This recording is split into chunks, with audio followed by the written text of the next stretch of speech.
Hello, dear friends. This is the Foam Support channel. In this short video, I want to show you and tell you how to hide your post on Instagram. I will tell you how to make your publication not be visible and no one can repost it. All information about the publication will be saved only for you.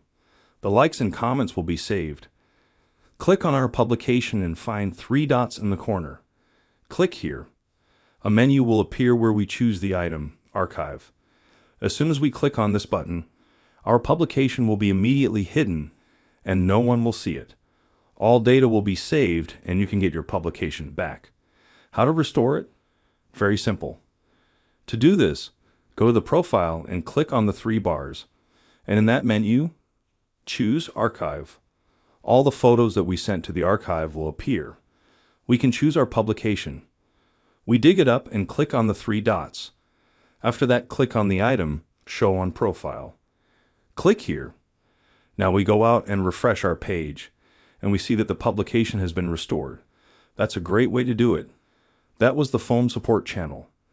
If you liked it, please like it and subscribe to the channel. Bye-bye.